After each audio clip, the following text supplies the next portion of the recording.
La France accueillait fin 2015 la 21e conférence mondiale sur le climat. Une délégation guyanaise présente au Bourget nous fait un état des lieux sur les énergies renouvelables. Alors la Guyane est une bonne élève déjà parce que le carbone forestier en Guyane représente 50% du stock de carbone forestier français. Donc c'est déjà, en termes de ressources, c'est déjà très important. Ensuite, il y a beaucoup d'énergies renouvelables qui sont mises en place en Guyane pour couvrir la demande en électricité, au travers du barrage de Petit Saut notamment, mais au travers d'autres énergies renouvelables qui sont mises en place, la petite hydroélectricité, donc les centrales au fil de l'eau, la biomasse, puisque malgré une croissance démographique importante, on a réussi quand même à avoir une certaine maîtrise sur la demande en électricité. Solaire, vent, eau, biomasse, tous les moyens sont les bienvenus pour réduire la proportion de carbone et produire une énergie propre et renouvelable. Démonstration. Il faut que je fasse toujours des combustibles.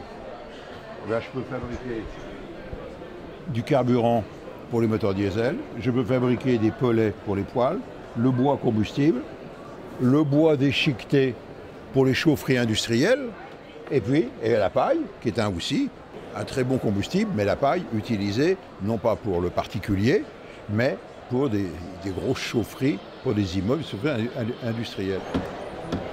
Je fais des vagues. Les vagues font monter et descendre un flotteur. Et quand le flotteur entraîne, vous voyez, un aimant, eh bien, ça fabrique du courant. Et c'est le principe de ce que l'on installe en bordure de mer, ce que l'on veut installer en bordure de mer. C'est l'énergie des vagues. Avec une croissance démographique importante, l'enjeu des énergies renouvelables est donc de taille. En attendant, nous avons trouvé des petites alternatives qui pourraient séduire les Guyanais. Alors cette machine fonctionne avec le solaire, on a des panneaux solaires et avec l'énergie motrice, on a des vélos avec des dynamos. Alors ces vélos, ils rechargent les batteries qu'il y a à l'intérieur de la machine, il y a 2 batteries.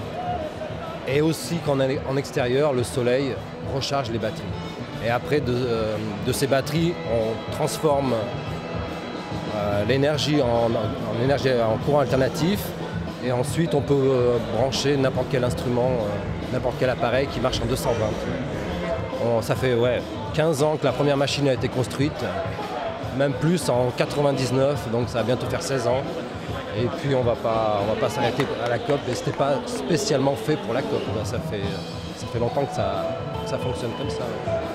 Au jour d'aujourd'hui, ce n'est pas que la France avec sa ville lumière, mais bien toute la planète qui doit se mobiliser face au réchauffement climatique et se tourner vers les énergies renouvelables qui sauveront notre monde de demain.